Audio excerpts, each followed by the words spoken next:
ठीक है, तो कल हम लोग क्या डिस्कस कर रहे थे? जेएसपी। जेएसपी समझ में आया क्लास? बताइए, रिस्पॉन्ड करा करिए, ऐसे फिर यस मैम। हराते जाएंगे तो फिर फायदा क्या? समझ में आया जेएसपी क्या कर रहा है? सिंपली आपकी सर्वलेट का जो आप कोड सर्वलेट में लिखते थे उसको आप अपने HTML के साथ मर्ज कर सकते हैं। कैसे कर सकते हैं? उसमें जो भी कुछ स्टैटिक कंटेंट रहेगा आपका, कुछ आपका डायनेमिक कंटेंट रहेगा। डायनेमिक कंटेंट आप अभी तक ही कैसे डिस्प्ले करते थे? With the help of servlet करते थे, राइट? सर्वलेट के गेट राइटर के रिस्पॉन्स में आउट डॉट प्रिंट डालते थे, उसमें जो भी आप HTML कंटेंट डालना चाहो HTML कंटेंट डाल दो। कोई इमेज सेंड करना है तो माइम टाइप से आप अलग अलग टाइप के रिसोर्सेज शेयर कर सकते हो। अभी तक वो सारा काम हम सर्वलेट के थ्रू करते थे। सर्वलेट की फंक्शनैलिटी को अगर हमें एक्सटेंड करना है, इस वेब कंटेंट को हमें एक्सटेंड करना है with your in with your HTML, तो हम कैसे कर सकते हैं? With the help of a JSP page कर सकते हैं। ठीक, तो आपके जावा सर्वर पेजेस है जो आपको वेब कंटेंट क्रिएट करने में हेल्प करते हैं। कैसा वेब कंटेंट? कि जहाँ पे स्टैटिक कंपोनेंट्स तो आपका HTML CSS XML इसके थ्रू हैंडल हो जाता है, और जो आपका डायनेमिक कंटेंट रहता है, डायनेमिक कंटेंट अभी तक हम कैसे करते थे? एप्लेट के थ्रू करा हमने, स्विंग के थ्रू देखा, लेकिन वो मतलब स्विंग भी आपका एप्लेट के विदिन ही रन करता है, एप्लेट के विदिन ही आप स्विंग के कंपोनेंट्स डालते हो, राइट? लेकिन वो सब क्या होता था? ब्राउजर एंड पे आपका रन करता था, ठीक। लेकिन ये जो आपकी सर्वलेट, ये जो आपका JSP रहता है, ये आपके वेब सर्वर पे रन करता है, आपके सर्वलेट की फंक्शनैलिटी को एक्सटेंड करता है। ठीक, हमने देखा था कि इसका एक एडवांटेज क्या होता है कि डेवलपमेंट फास्टर रहता है। हमें जब तक के JSP में कोई चेंज नहीं हुआ है तो हमें कोई रिकम्पाइलेशन रीडिप्लॉयमेंट की जरूरत नहीं पड़ती है। ठीक, अगर आपने सर्वलेट कोड में चेंज करना होता है, ठीक, तो आपको रिकम्पाइल करके अपने कोड को डिप्लॉय करना पड़ता था। यहाँ पे आपकी ऐसी जरूरत नहीं पड़ती है। ठीक है, लुक एंड फील को बहुत अच्छे से आप हैंडल कर सकते हो with the help of your JSP। ठीक, स्टैटिक डायनेमिक कंटेंट्स आप सेग्रीगेट कर सकते हैं। ठीक है, डायनेमिक मतलब दोनों को, HTML कंटेंट स्टैटिक के थ्रू दिखाइए, डायनेमिक कंटेंट में आपके पास JSP के टैग्स रहते हैं जिसके थ्रू आप डायनेमिक कंटेंट जो जावा के थ्रू आपका जनरेट होता है उसको आप अपने JSP में डिस्प्ले कर सकते हैं। ठीक, और क्योंकि यहाँ पे एक तरह से जावा के कोड को पूरे का पूरा आप अपने HTML पेज पे फिट इन कर सकते हैं with the help of certain predefined tags. ठीक, और also you have some implicit objects. JSP में हमको कुछ ऑब्जेक्ट जो आपको जैसे रिक्वेस्ट, रिस्पॉन्स, सेशन, ये सारे इम्प्लिसिट ऑब्जेक्ट्स हमें मिलते थे आपके सर्वलेट पे, वो आपको JSP में भी प्रोवाइड करा जाता है। ठीक, अदर देन दैट आप यहाँ पे, मैंने जैसे बताया, जावा के कोड को पूरा का पूरा यहाँ पे डाल के आपका JSP क्या होता है? ट्रांसलेट होता है आपकी सर्वलेट पे। ठीक है, ट्रांसलेट होता है सर्वलेट में। तो जैसे सर्वलेट एग्जीक्यूट करती है सर्वर के ऊपर, वैसे ही ये ट्रांसलेटेड कोड जो सर्वलेट में कन्वर्ट हुआ है ये आपके सर्वर साइड वेब सर्वर पे रन करता है। ठीक, तो ये आपके मतलब इट इज वेरी पावरफुल, एक तरह से आप समझ सकते हैं। और ये एक पूरा JSP plus your controller, then your bean classes. ठीक है, फिर अब अगर JDBC पे जाएंगे हम तो हम DAO के बारे में पढ़ेंगे, डेटा एक्सेस ऑब्जेक्ट्स। ठीक, ये सारा कंबाइन आपका MVC आर्किटेक्चर को प्रॉपरली इम्प्लीमेंट करता है, प्रॉपरली उस आर्किटेक्चर को फॉलो करता है, जहाँ पे हमारा व्यू क्या रहता है? हम JSP के थ्रू कंट्रोल कर सकते हैं, अपडेट कर सकते हैं, या HTML भी आप व्यू की तरह रख सकते हो। ये HTML क्या करता है? हमारे कंट्रोलर जो कि हमारी डिस्पैचर सर्वलेट रहती है उस पर आप फॉर्म के एक्शन के थ्रू, या JSP का कोड अगर आप कहीं पे फिट कर रहे हैं उस कंट्रोलर तक आप रिक्वेस्ट भेज सकते हो। वो कंट्रोलर क्या करेगा? इंट मतलब अगर JSP तो इंटर्न आपके कंट्रोलर ही में कन्वर्ट होगी ना, एक सर्वलेट में ही ये ट्रांसलेट होती है। ठीक, फिर ये सर्वलेट क्या करती है? आपके व्यू को कंट्रोल करती है इन द सेंस कि कैसे अपडेट करना है, कैसे मॉडिफाई करना है, क्या चेंजेस करना है, उस हिसाब से आपको रेंडर करेगी। ठीक, and then what you have, ये कैसे ये स्टेट इन्फॉर्मेशन हम कैसे ट्रैवल करते हैं? मान लिया एक पेज से दूसरे पेज ले जाना है, या कहीं डेटाबेस में अपडेशन करना है, कहीं डेटाबेस से वैल्यू लेकर आनी है, ये स्टेट इन्फॉर्मेशन हम मॉडल में रखते हैं। मॉडल क्या होता है? सिंपली बीन क्लासेस हमारे पास रहती हैं, जिसमें क्या होता है? जो भी आपका ऑब्जेक्ट है, जैसे फॉर्म है, फॉर्म क्या है? हमारी स्टूडेंट फॉर्म है, एक स्टूडेंट यहाँ पे ऑब्जेक्ट है, तो स्टूडेंट की कुछ एट्रीब्यूट्स होते हैं, नाम, रोल नंबर, कोर्स। ठीक, इन एट्रीब्यूट्स का आप क्या कर सकते हो? बीन क्लास बनाते हैं। ठीक, इसमें सारे ये एट्रीब्यूट्स को आप एज प्राइवेट वेरिएबल्स रखते हैं, उनके गेटर एंड सेटर मेथड्स आप जनरेट करते हैं। ठीक, and you are able to, I show you how you can generate getter and setter for a bean class. ठीक, उस गेटर एंड सेटर के थ्रू आप इनकी वैल्यू, स्टेट इन्फॉर्मेशन को सेट कर सकते हो और स्टेट इन्फॉर्मेशन को गेट कर सकते हो। ठीक, जैसे कि आपका आपने जीयूआई कंट्रोल्स में देखा था कि आप कंपोनेंट्स जो होते थे आपके कंट्रोल्स होते थे, बटन है और लेबल है, उसमें भी आप वैल्यू सेट और गेट कर सकते हैं। ठीक है, वैसे यहाँ पे पूरे पूरे ऑब्जेक्ट के वैल्यू सेट और गेटर हम बीन में रख के with the help of model करते हैं। ठीक, फिर जेएसपी का लाइफ साइकिल है कि जैसे मैं बताया, जेएसपी पेज अल्टीमेटली आपका सर्वलेट में ही ट्रांसलेट होता है, तो कंपाइलेशन होता है जेएसपी पेज में, जावा कोड है तो वो, क्योंकि जेएसपी में आप अभी अभी हम एक जेएसपी का स्ट्रक्चर देखेंगे, आप देखेंगे वहाँ पे जावा कोड आप सर्व्स के टैग्स के विदिन प्लेस करते हो, राइट। तो it is getting converted into a dot class file, class file बनेगी, फिर इसका ऑब्जेक्ट इंस्टेंशिएट होगा, फिर आपने जो इनिट मेथड जो सर्वलेट की लाइफ साइकिल होती थी, फिर उसी को आप फॉलो करते हो। ठीक, यहाँ पे जब एक बार आपका ट्रांसलेट हो गया इनटू अ सर्वलेट, तो आपका इनिशियलाइजेशन, जे सर्विस, जेएसपी डिस्ट्रॉय, ये उसी तरह की लाइफ साइकिल को फॉलो करता है जैसे आपकी सर्वलेट करती थी। ठीक है, तो आपके जेएसपी पेज सर्वलेट में कैसे ट्रांसलेट होता है कि आपका जेएसपी पेज सर्विसेज उसी तरह से हैंडल करता है रिक्वेस्ट रिस्पॉन्स, ठीक है, जिस तरह से आपका सर्वलेट हैंडल करता है। ठीक, तो आपके जितनी भी कैपेबिलिटीज आपके सर्वलेट प्रोवाइड कर रही थी, यहाँ आप जेएसपी पेज के थ्रू भी हैंडल कर सकते हो। और एक अच्छी चीज क्या रहती है, इट्स एग्जीक्यूशन इज फास्टर। ठीक है, it's execution is faster in the sense कि हर एक रिक्वेस्ट को हर बार ट्रांसलेट और कंपाइल करने की जरूरत नहीं पड़ती, only if it is modified then it is going to be translated and compiled. ठीक, इसके मेथड्स कौन से रहते हैं हमारे पास कि you have JUnit, JSP destroy, JSP service, ठीक, same as your servlet methods, ठीक, init service destroy। ठीक, और एक चीज हमारे पास एडवांटेज क्या है, जैसे मैंने बताया था कि आपको ये वेब कंटेंट फोल्डर में मिलता है। ठीक है, वेब ऐप के डायरेक्ट फोल्डर में जेएसपी पेज मिलता है, जहाँ पे आप HTML और ये सारे पेजेस डालते हो। तो उसकी वजह से अगर आपको कोई भी कंटेंट को चेंज करना है, अपडेट करना है, तो पूरे का पूरा बिल्ड प्रोसेस हमें दोबारा से करने की जरूरत नहीं। जैसे सर्वलेट क्या होता है, जावा फाइल्स रहती है, जावा फाइल्स में आप चेंज करोगे, you have to build your project, you have to compile it, right। यहाँ पे इसका बिल्ड प्रोसेस ऑटोमेटिकली आपका सर्वर हैंडल करता है। ठीक, तो ये हमें जेएसपी पेजेस सर्वलेट के ऊपर थोड़ा एडवांटेज देते हैं। ठीक है, अगर आपकी मतलब अगर जेएसपी पेज ओल्ड है तो उसको कंपाइल करके सर्वलेट क्लास में कन्वर्ट करेगा, अदरवाइज आपका उस रिक्वेस्ट को विदाउट ट्रांसलेशन, पुरानी आपकी सर्वलेट उस जेएसपी के कॉरेस्पॉन्डिंग ट्रांसलेट होकर आई है उसी को ही यूज कर लेता है। ठीक, और हम जावा के कोड को कहाँ पे प्लेस करते हैं, we place it within your JSP scriptlet tags. ठीक है, ये क्या करते हैं, जावा स्टेटमेंट्स का भी स्क्रिप्टेड टैग्स, स्क्रिप्टिंग एलिमेंट्स देखेंगे डिटेल में। एक्सप्रेशन एलिमेंट्स जावा के एक्सप्रेशंस को ऑब्टेन करने के लिए होते हैं, जिसमें जैसे आप आउट डॉट प्रिंट करते थे, यहाँ पे आप एक्सप्रेशन एलिमेंट्स के थ्रू उन चीजों को अपने पेज पे फिट कर सकते हो। ठीक, तो ये सारी की सारी चीजें आपकी सर्वलेट में ट्रांसलेट होती है and then it is finally send it to you. This is a good link, एक बार आप चाहो तो इस लिंक में और डिटेल में पढ़ सकते हैं। I will share the PPT and this link, तो जेएसपी का अच्छा दिया है। ठीक, फिर हमारे पास जेएसपी के स्क्रिप्टिंग एलिमेंट्स मैंने बताए हैं, 3 तरह की स्क्रिप्टिंग, मतलब आप यहाँ पे जावा का कोड अगर इंसर्ट करना चाहते हो अपने पेज के अंदर तो 3 तरीके से आप कर सकते हो। ठीक, स्क्रिप्टलेट टैग, एक्सप्रेशन टैग और आपका डिक्लेरेशन टैग। ठीक है, स्क्रिप्टलेट टैग में क्या रहता है कि अगर आपका एक एक पीस ऑफ कोड है, ठीक है, जावा में लिखा हुआ, जिसको आपको एग्जीक्यूट करना है with in the JSP, right, थोड़ा सा नंबर ऑफ स्टेप्स इस प्रोग्राम में ज्यादा है, तो आप अपना स्क्रिप्टलेट टैग्स क्या रहता है, your greater than sign followed by the percentage, यहाँ पे अपना जावा का कोड लिखिए एंड क्लोज बाय। तो we will just see an example तो और क्लियर हो जाएगा।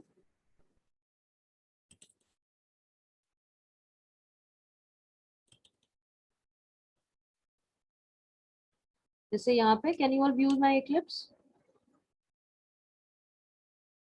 Yes ma'am. ठीक है, एक सिंपल सा फॉर्म है। एक्शन क्या करते थे, पहले हम किसी कंट्रोलर यानी सर्वलेट पे डालते थे, यहाँ पे हमने एक सेकंड जेएसपी पेज पे रिडायरेक्ट करा है। कौन सा सेकंड पेज है, जावा स्क्रिप्टलेट डॉट जेएसपी। ठीक, हमें यहाँ पे जावा का कोड आप क्या करते थे, ये कोड अपने सर्वलेट में लिखते थे। ठीक, this is a piece of Java code. अभी तक आपने ऐसा कहीं नहीं देखा होगा कि एचटीएमएल पेज के विद आप जावा के कोड को फिट कर पाए। दिस इज व्हाट, यहाँ पे क्या एचटीएमएल टैग बॉडी सब यही तो आपकी मर्जिंग कर रहा है स्टैटिक कंटेंट और डायनेमिक कंटेंट की। ठीक, if I run this code, ठीक, यहाँ पे मैंने क्या करा, string, string is what, it is a Java class. ठीक, you are able to use this class here. ठीक है, और आपने क्या करा, रिक्वेस्ट डॉट गेट पैरामीटर करा, जिस फॉर्म के कौन से पैरामीटर्स आपको गेट करना है, first name and last name. फिर मैंने क्या करा, आउट डॉट प्रिंट, जैसे आप वहां पे करते थे प्रिंट राइटर के थ्रू, यहाँ पे I am simply printing it to my response. ठीक, रिस्पॉन्स इसको डिस्प्ले करेगा। एक तरीका हमारे पास आउट डॉट प्रिंट का थ्रू एक और क्या रहता है, आप एक्सप्रेशन टैग के थ्रू भी कर सकते हो। मतलब this greater than sign followed by percentage followed by equal to, ये क्या करता है, एक्सप्रेशन, जो भी आपने यहाँ पे एक्सप्रेशन लिखा है, यहाँ पे हम क्या कर रहे हैं, तीन स्ट्रिंग्स को कॉन्कैटिनेट कर रहे हैं, इस एक्सप्रेशन को इवेल्युएट करता है और यहाँ पे आपका प्रिंट कर देता है, ठीक, डिस्प्ले कर देता है।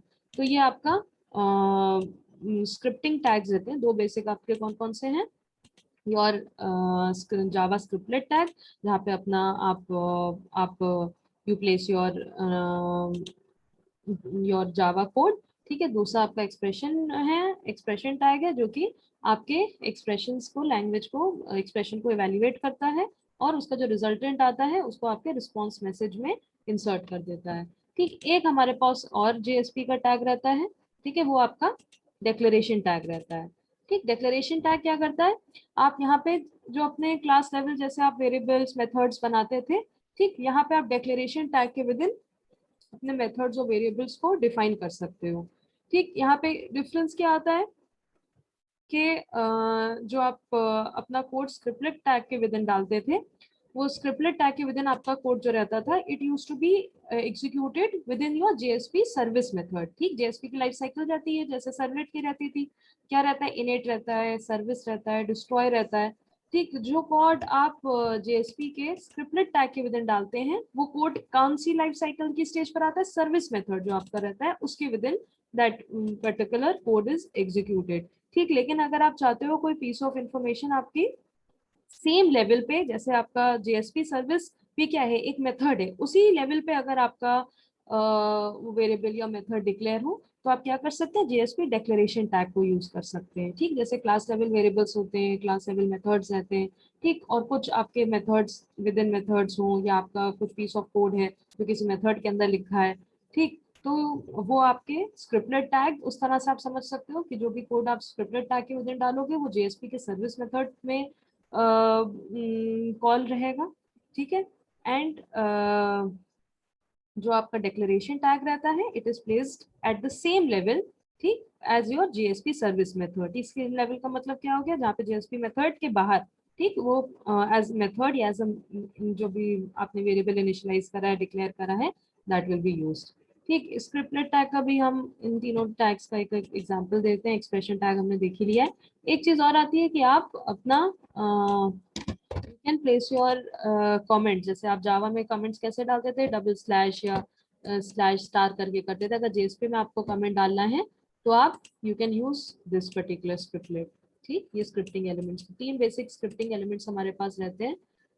कौन से स्क्रिप्टिंग एलिमेंट्स रहते हैं, we have your scriptlet tag, जहाँ पे एक जो भी प्रोग्रामिंग लॉजिक है, आप जो चाहते हैं कि जेएसपी के सर्विस मेथड में एग्जीक्यूट होता था, ठीक है, सर्वलेट के सर्विस मेथड में यूज होता था, आप जेएसपी के सर्विस मेथड में उनको इंक्लूड करना चाहते हो, तो with in these tags you can place it.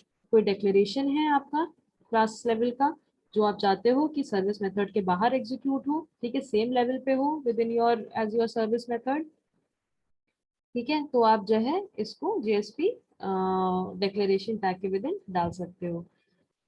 ठीक, तो ये आपके दो तीन तरह के टैग्स रहते हैं। ठीक है, और स्क्रिप्टलेट टैग के विद इन हम क्या करते हैं, आप वेरिएबल्स डिक्लेयर कर सकते हैं, मेथड्स एंड ऑल नहीं आप डिफाइन कर सकते हो। मेथड्स आपको डिक्लेयर करना है, उनका डेफिनेशन डालना है, तो आपको डिक्लेरेशन टैग का यूज करना पड़ेगा।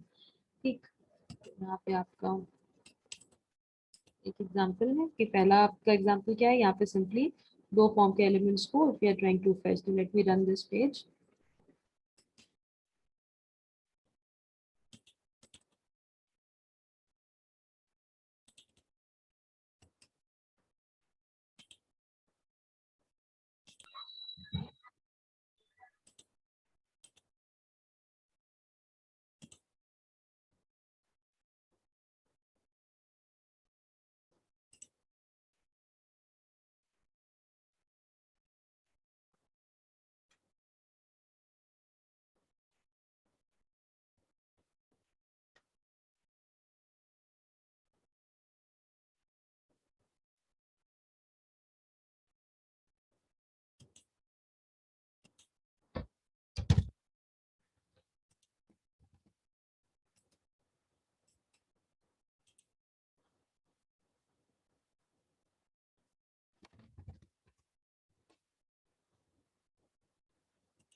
ठीक है, मैं आप इसको चाहो तो एक्लिप्स के ही ब्राउजर के थ्रू रन कर सकते हो, या आप अपना क्रोम पे भी इस लिंक को डाल सकते हो। Can you all see the Chrome, my Chrome here? Yes ma'am. ठीक है, तो Yes, हमने ma'am. scriptlet1.html पेज को यहाँ पे ओपन करा लोकल होस्ट पे। ठीक है, पोर्ट नंबर 8080 पे हमारी वेब एप्लीकेशन चल रही है। वेब एप्लीकेशन का क्या नाम है? kmsv_servlets। इसके स्क्रिप्टलेट 1 के मतलब एचटीएमएल पेज एक ओपन करा है। ठीक, तो I am putting my details here. इसके एक्शन में अगर आप देखें,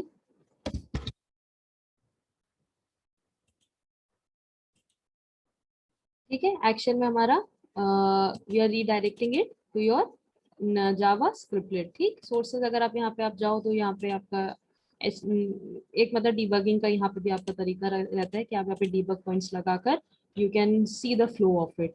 ठीक, अगर यहाँ पे आपकी जावा स्क्रिप्ट रहती तो आपके जावा स्क्रिप्ट के भी रिसोर्सेज इन योर सोर्सेज आते। ठीक है, एक आपका नेटवर्क टैब रहता है जहाँ पे बताता है कि रिक्वेस्ट कैसे कैसे आगे मूव कर रही है। तो this is also interesting for दोस्त जो डिबग करके देखना चाहते हैं। ठीक है, तो जैसे मैंने सबमिट करा तो क्या आया मेरे पास। अब एक चीज यहाँ पे इंटरेस्टिंग देखिए, क्या है ये मेरा जेएसपी पेज पे रीडायरेक्ट हुआ। ठीक, क्या है? kmclu jsp scriptlet2.jsp। ठीक है, देखिए एचटीएमएल पेज नहीं, मेरा .jsp पेज है। दूसरा क्या है कि मैं क्वेरी पैरामीटर्स आपको बता रही थी। क्वेरी पैरामीटर्स क्या रहते हैं? मैंने यहाँ पे पोस्ट नहीं करा, मैंने यहाँ पे गेट मेथड, कोई भी मेथड स्पेसिफाई नहीं करा, तो बाय डिफॉल्ट गेट रहता है। तो मेरे दो नाम थे, एफ नेम और लास्ट नेम, फर्स्ट नेम और लास्ट नेम। तो वो क्या जा रहे हैं? एज पैरामीटर जा रहे हैं की वैल्यू पेयर पे। तो यही से हम क्या करते थे? Request dot gate parameter. ठीक, और ये कोड हमारा कहाँ चल रहा है? This code is running on your server side. ठीक, और इसका जो डिस्प्ले अगर आप देखो यहाँ पर, ठीक है, आपको ये एलिमेंट्स दिख रहा है यहाँ पे बॉडी में जो आपका कंटेंट आ रहा है एज सिंपल टेक्स्ट आ रहा है। कहीं पे भी आपको जेएसपी का कोड नहीं दिखाई दे रहा है। ठीक, अनलाइक जावास्क्रिप्ट यहीं पे आपको कोड दिखता था कि किसके थ्रू आप और चेंजेस भी आप कर सकते हो। यहाँ पे सिर्फ आपका आउटपुट दिखाता है। ठीक, भले अगर आप ये javascripted2.jsp खोले, यहाँ पे मैंने ये टैग्स के विद जो कोड लिखा है it is visible in the source file. ठीक, लेकिन आप क्रोम पे अगर या कोई ब्राउजर पे F12 करके आप देखो तो आउटपुट आपका वहां पे सिर्फ ये दिख कर रहा है, जो आपने आउट डॉट प्रिंट डाला है, hello first name last name, this code is not visible. तो ये आपकी ये जो जेएसपी पेज है ये आपका कहाँ रन हो रहा है? वेब सर्वर पे आपके रन हो। Is it clear, class? I think it just got disconnected a little. Can you all see the screen? Yes, ma'am. Yes ठीक है। फिर हम एक स्क्रिप्टलेट 3 का एग्जांपल देते हैं जहाँ पे हम डेक्लेरेशन टैग का यूज करेंगे। देखिए यहाँ पे मैंने क्या करा है, एक इंटीजर वेरिएबल डाला है और उसके अंदर एक मेथड क्या कर रहा है जो इसका क्यूब रूट निकाले। ठीक, मेथड्स को हम सिंपल स्क्रिप्टलेट टैग्स में नहीं डाल सकते। क्यों? क्योंकि जो आप सिंपल स्क्रिप्टिंग स्क्रिप्टलेट टैग में डालते हो वो कोड खुद आपके जेएसपी के सर्विस मेथड में, एक दिन जब हम थोड़ा आगे अगर टाइम बचता है तो इस प्रोजेक्ट को डिप्लॉय करके आप अगर टॉमकैट सर्वर पे देखोगे तो जेएसपी का अलग से एक फोल्डर बनता है। ठीक है, तो वहां पे आप देख सकते हो कि कैसे ट्रांसलेशन हो रहा है आपके एक एक कोड का। ठीक है, अभी I just open this link and then show. तो यहाँ पे आपका स्क्रिप्टलेट 3 है, यहाँ पे मैंने इस मेथड को बनाया जो क्यूब रूट निकाला है। अगर इस पेज को मैं रन करती हूँ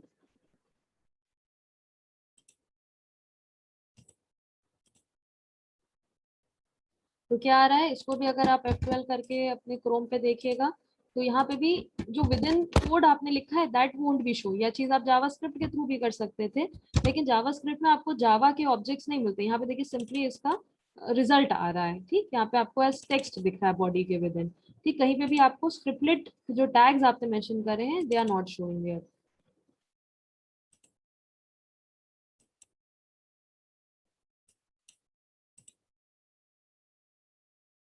ठीक है, तो ये आपके तीनों तरह के स्क्रिप्टेड टैग्स रहते हैं। फिर हमारे पास इम्प्लिसिट ऑब्जेक्ट्स होते हैं।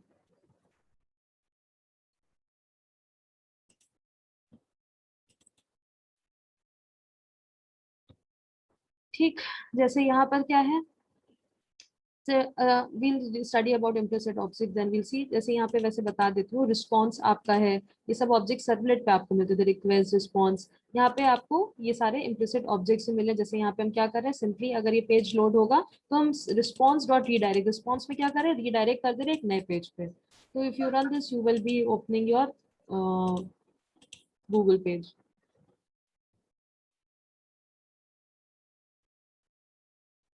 ठीक है, तो ये सारी चीजें जो सर्वलेट के थ्रू होती थी ये आप यहाँ पे जेएसपी के थ्रू कर सकते हो। ठीक, एक्सप्रेशन टैग ये हो गया, ये इम्प्लिसिट ऑब्जेक्ट्स आपको मिलने, थोड़ा डिटेल में प्लीज इसको देखिएगा, जावा टी पॉइंट पे आप देखना कॉन्फ़िग इम्प्लीमेंट्स की कैसे की, वैसे आपने सब पढ़े हैं। आउटपुट के लिए आप जेएसपी राइटर ये टाइप आपका रिटर्न करता है, रिक्वेस्ट, रिस्पॉन्स, कॉन्फ़िगरेशन, जो भी ऑब्जेक्ट्स आपको सेशन, पेज कॉन्टेक्स्ट, एक्सेप्शन, ये सारी चीजें हमको ऑब्जेक्ट्स कहाँ पे मिलते थे, जो ये सर्वलेट पे हमें मिलते थे, यही 9 जो इम्प्लिसिट ऑब्जेक्ट्स हैं, ठीक है, जो आपके वेब कंटेनर क्रिएट करता है, ये आपको जेएसपी पेज में मिलते हैं। जैसे अभी हमने क्या करा था, रिस्पॉन्स ऑब्जेक्ट आपका यूज करा था फॉर रीडायरेक्शन, ठीक है, रिस्पॉन्स का मेथड कौन सा यूज करा था, डॉट सेंड रीडायरेक्ट, ठीक है। वैसे ही आपने रिक्वेस्ट डॉट देखा, रिक्वेस्ट डॉट गेट पैरामीटर हमने करा, कौन से parameter, first name, last name, तो ये सारी चीजें हमें जो जावा कोड है वो आपको ऑन जेएसपी भी आपको ये सारे के सारे ऑब्जेक्ट्स मिल रहे हैं। ठीक, फिर हमारे पास आते हैं जेएसपी के डायरेक्टिव एलिमेंट्स। डायरेक्टिव एलिमेंट्स क्या बताते हैं कि अगर आप आपका वेब कंटेनर जब आपके जेएसपी को ट्रांसलेट करता है सर्वलेट में, राइट, तो बताते हैं कि आपका कंटेंट क्या है, क्या आपका मैसेज इसके अंदर है। ठीक, तो हमारे पास 3 तरह के डायरेक्टिव्स रहते हैं, पेज डायरेक्टिव, इंक्लूड डायरेक्टिव और टैग लिब डायरेक्टिव्स। ठीक, ये बताते हैं कि आपके जेएसपी पेज को कैसे ट्रांसलेट करना है इनटू द सर्वलेट। ठीक, जैसे अगर पहला एग्जांपल हम देखें, जैसे पेज डायरेक्टिव जेएसपी डायरेक्टिव है, ठीक, तो ये सर हमने क्या यहाँ पे डाला, पेज का लैंग्वेज जावा और कंटेंट टाइप HTML/HTML। ठीक है, तो ये क्या करेगा, ये आपके पेज को जब ट्रांसलेट होगा सर्वलेट पे, तो ये बताएगा कि it has to be shown as a HTML page. तो इसका अगर एक एग्जांपल देखें,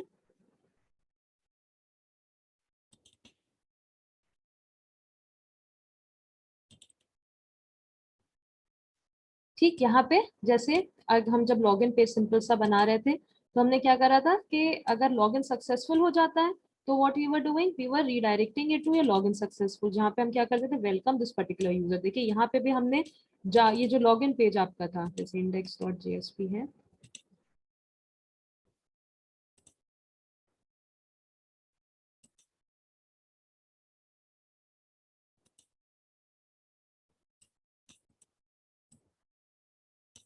बाय डिफॉल्ट जब अपने सर्वलेट को रन करेंगे तो इंडेक्स डॉट पेज खुलता है। तो इंडेक्स डॉट पेज में जैसे मैंने नाम डाला था अनम, और अगर पासवर्ड एडमिन था तो I was logging it to your welcome page.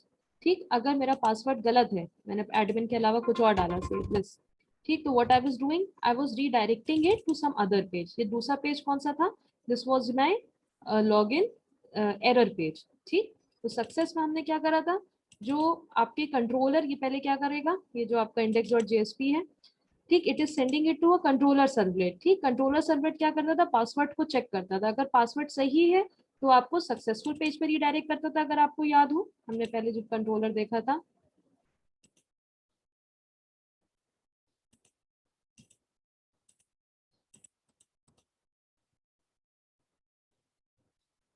यहाँ पे हम क्या करते थे, अगर आपका स्टेटस कंफर्म आया है कि सही तरह से आपने लॉगिन करा, तो सक्सेस डॉट जेएसपी पे करते थे, अदरवाइज एरर डॉट जेएसपी पे करते थे।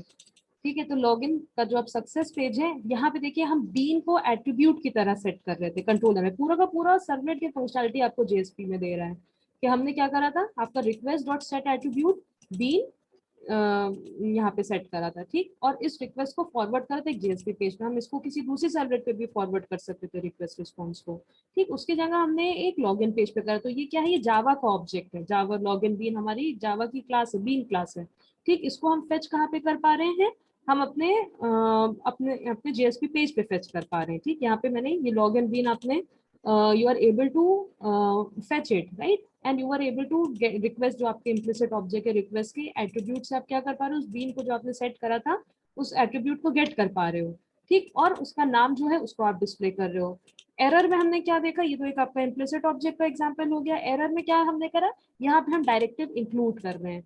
क्या इंक्लूड कर रहे हैं, we are saying instead of writing the same code again, जो index.html में आपको यूजर नेम पासवर्ड का था, हम रीडायरेक्ट करके क्या कर रहे हैं, अगर इन केस एरर पेज पे आता है तो सॉरी यूजर नेम और पासवर्ड इज इनकरेक्ट, और हमने क्या करा, इंक्लूड डायरेक्टिव से बता दिया कि जब ये जेएसपी पेज आपका सर्वलेट में ट्रांसलेट होगा तो इसमें किस तरह का कंटेंट दिखाना है। हमने क्या बताया, आपको इसमें इंक्लूड करना है index.jsp। तो index.jsp में जो हमारे पास 2 फील्ड्स थी, नेम और पासवर्ड की, वो आपकी विजिबल हो जाएंगी लॉगिन के एरर पेज पे, राइट। अगर आपका लॉगिन सक्सेसफुल है तो ठीक है, अगर आपका लॉगिन इनकरेक्ट था ठीक है, तो आप दिखा देख रहे थे सॉरी मैसेज आया और index.html का कोड आपको यहाँ पे विजिबल हो रहा है। तो ये आपका एक एग्जांपल हो गया योर पेज डायरेक्टिव एलिमेंट्स का। ठीक, उसके अलावा पेज डायरेक्टिव्स में आप क्या कंटेंट टाइप में ऐसे इमेजेस दिखा सकते हैं। ठीक है, पेज का एनकोडिंग चेंज कर सकते हैं। तो ये सारे आपके, अच्छा, और आप क्या कर सकते हो पेज डायरेक्टिव के थ्रू ही, आप अगर कोई जावा की क्लास को इंपोर्ट कर रहे हो। ठीक, यहाँ पे जैसे हम लॉग इन बीन क्लास को इंपोर्ट कर रहे थे। ठीक,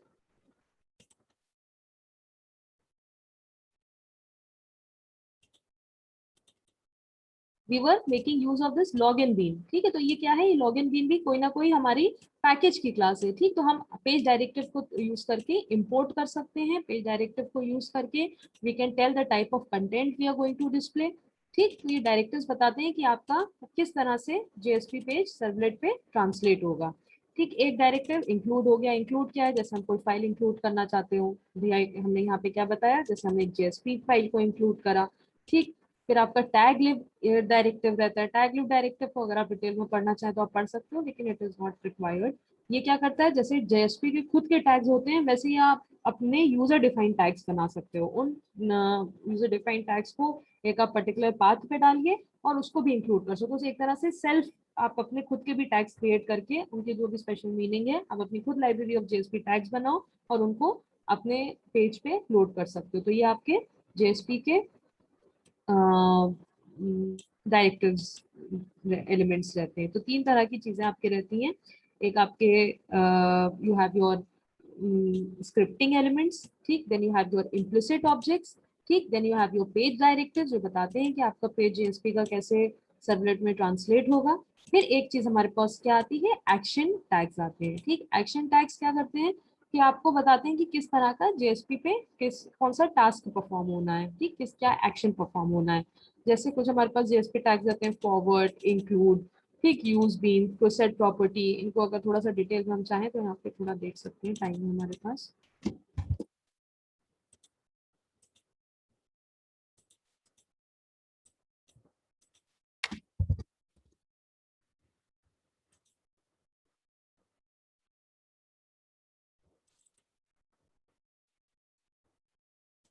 can you all view this form, ये लिंक है, इसको एक बार देखिएगा। इसमें एग्जाम्पल बहुत अच्छे से दिए हैं कि अगर आपको मान लिए you can view it class. Yes, ma'am. ठीक है, तो ये एक्शन टैग्स क्या करते हैं, ये यूज होते हैं कोई स्पेसिफिक टास्क परफॉर्म करने। मान लिया आपको फॉरवर्ड करना है, जैसे आप रिक्वेस्ट डॉट फॉरवर्ड करते थे सर्वलेट पे।